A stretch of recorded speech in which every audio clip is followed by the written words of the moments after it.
get 2 bowls. I'm just going to sit here and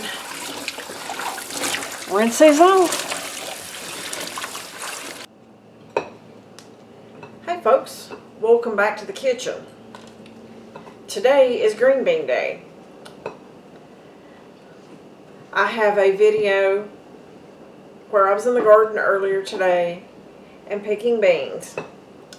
Well, we're going to do something just a little out of the ordinary today. Have you ever heard of rebel canning? Have you ever heard of dry canning? I'm not talking about putting beans or rice or anything like that in the oven and baking it, which that is also dry canning, don't get me wrong. That's a way to preserve it for years. But I've got fresh green beans and a little bit of salt. You notice anything missing?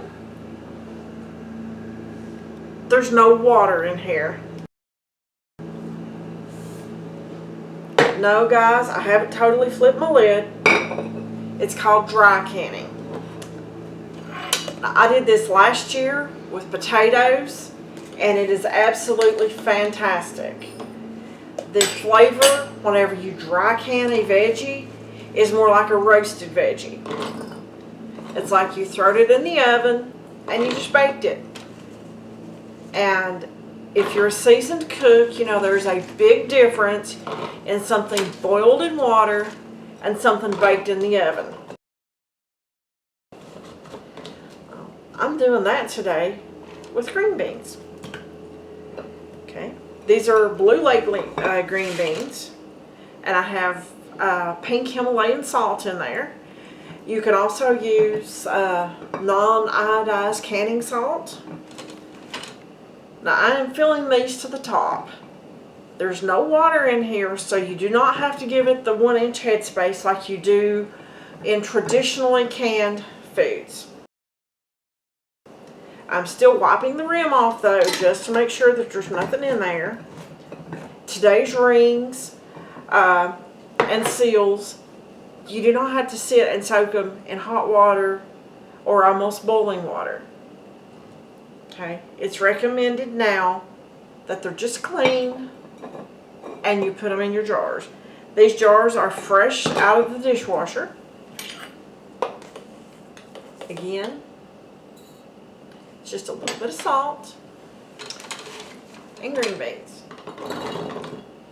The beans have been washed. There is a little bit of moisture from that actually left on here.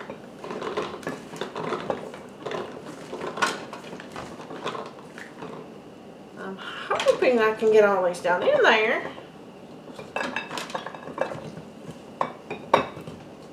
Like I say, just keep mashing. Now folks, this is not a USDA approved method of canning. With anything that is outside the norm, you have to do what you are going to be comfortable with for you and your family. Thousands upon thousands of people can this way, but there are some who definitely are afraid of it, and that's fine. If it makes you uncomfortable, by all means, you don't need to do it. But I'm not afraid of it.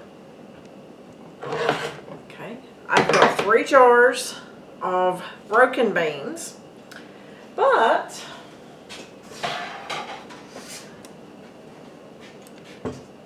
I have some whole beans. I think I can probably get more of these in a jar. Just try to pack them in there because they won't have all these gaps in between them. So let me get my jars. I'm using wide mouth jars for this.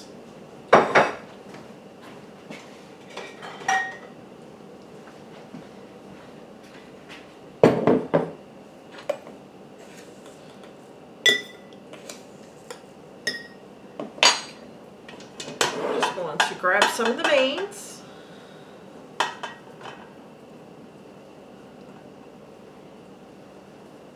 Again, they're washed and there's a little bit of moisture left on there. Even if there wasn't, it doesn't matter, because there is moisture inside these beans, and that moisture is going to cook out.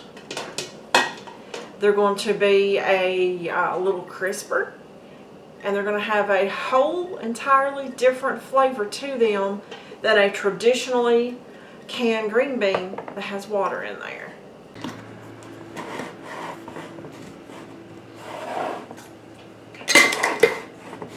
Alright, we have those in there, and then we have those in there like that. When they come out, we will see which jar appears to be fuller, but I cannot wait for you to see these beans. Just set them down in there. I'm going to turn the canner on in a minute. This is warm water in here. Not hot, but just warm. I'm going to put my lid on where the little V right here lines up with the V on here. Kind of hard to see. These have been used for a long time. I've canned for years, so they're about worn out. But once this comes up to temperature, starts getting hot, we're going to have steam escaping right here from this little vent. Okay, I'm going to let it vent for 10 minutes. Then, after that, I'll put my little weight on there. It's the little jiggler. It's got a 10-pound weight on there. That is what I use because of my altitude.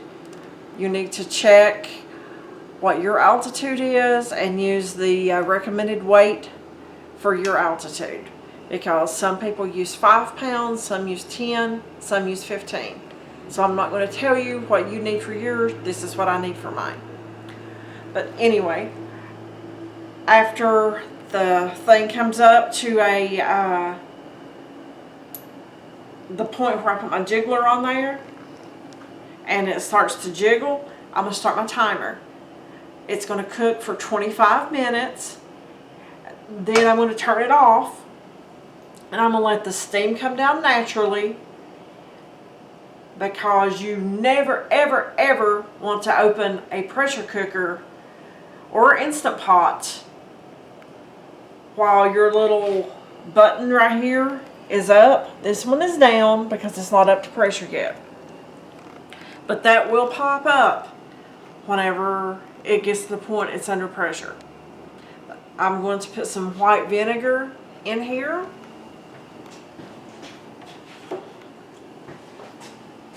The reason I put the vinegar in there is because I have hard water, and that just makes my jars look a whole lot better. It's much easier to add the vinegar now rather than try to clean all that white film off of there whenever they come out and cool. But let's get this going.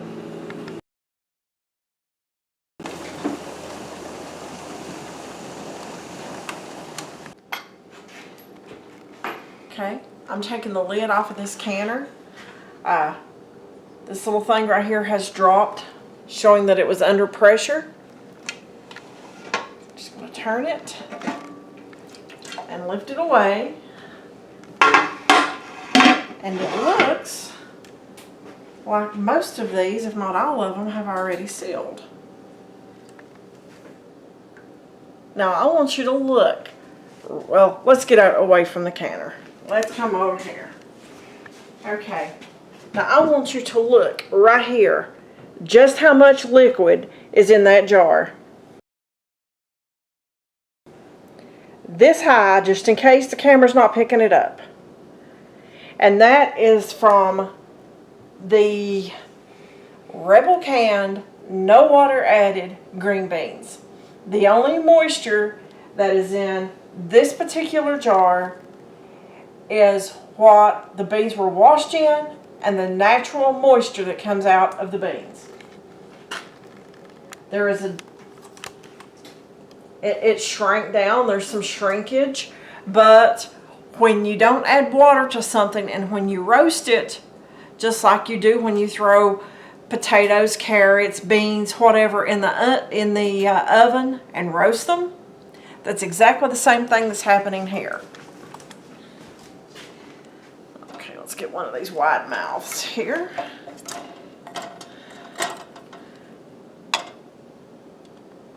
Same thing.